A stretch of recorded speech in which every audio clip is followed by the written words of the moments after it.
All right, let's talk about today's market. You might have seen it closed in the green and thought, hey, a good day. But don't let that fool you. Underneath the surface, there was an absolute tug of war going on between the bulls and the bears. So what really happened today? Let's break it all down. And that really brings us to the big question on everyone's mind, right? We saw the market rally again today, but is this strength for real? I mean, was this a truly convincing show of force from the bulls, or are the bears just, lurking in the shadows, waiting for their moment? That's exactly what we're going to dig into. Okay, so first up, let's get a quick snapshot of the day's action. So here's the headline number you need to know. The Nifty 50 closed at 25,725. Now, why is that number so important? Well, it's not just about the close. It's about what it defended. It successfully held the line at that crucial 25,700 zone. And for traders, that was a huge psychological battle won for the bulls today. And you know what? The Bank Nifty was actually the star of the show today, outperforming the broader market. It closed up 0.32%. So what was the engine behind this? A massive surge from public sector banks. We're definitely going to talk more about that in a bit. This really paints a perfect picture of that market tug of war I was talking about. I mean, look at this. On one side, you had the absolute heroes of the day. PSU banks were on a tear, up over 2%. And IT stocks, they showed some really solid momentum too. But on the flip side, you had the metal sector taking a serious hit, down 1%. It just goes to show, not everyone was invited to the party today. All right, so we know what happened. Now let's peel back the layers and look at the charts to figure out why. Okay, so today the Nifty formed what traders call a bullish candle. Now, what the heck is that? Well, in simple terms, it's a huge green light from the buyers. It's a sign that the bulls basically dug in their heels and said, nope, not on our watch. Every single time the price tried to dip, they stepped right in and pushed it back up.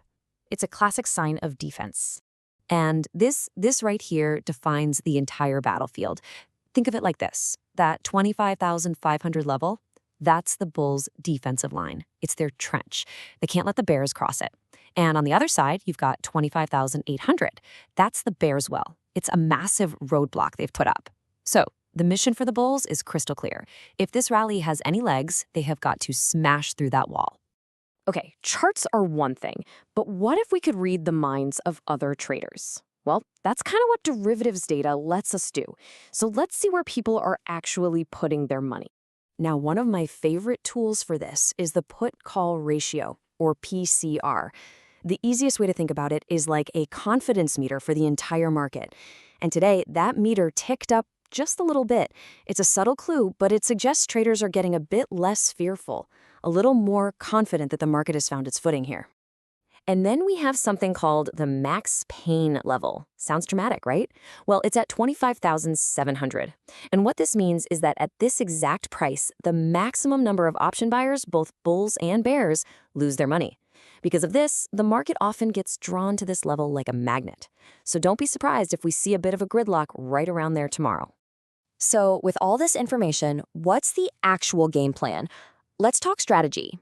Right now, the consensus out there from a lot of the experts is pretty clear. The trend is buy on dips. It's a simple idea, right? Any little pullback, any small drop in price is seen as a buying opportunity. But, and this is a big but, there's a really important condition you have to keep in mind. Actually, there are two key things that need to hold true for this to work. First, and most importantly, the Nifty absolutely has to stay above 25,600. That's the foundation. And second, the India VIX, which a lot of people call the fear index, is pretty low right now, around 12.6. And a low fear index means there's not a lot of panic in the air. That creates a stable environment, which is exactly what you want for a buy-on-dip strategy to work. All right, let's wrap this all up by zooming in on 5 specific stocks. I think these really are the movers and shakers that perfectly capture this tension we're seeing, this battle between the bulls and the bears. So here it is, the main event, bulls versus bears. In the bulls corner, you've got Infosys just riding that powerful wave of IT momentum. Then there's PNB, a real star player in that PSU bank rally we talked about. And rounding out the team is ITC, your classic safe harbor defensive stock that people flock to when things feel a bit shaky. But in the bears corner, you've got Hindalco, which is getting hammered by weakness in global metal prices. And then there's Federal Bank, which just broke through a key support level on the charts. That's a big red flag for traders. So for these 5 stocks, these are the numbers you gotta watch. Seriously, write them down. For anyone trading, these are the make or break price levels that are gonna tell you whether the current trends have the strength to keep going or if they're about to reverse. And so all of this leaves us right here.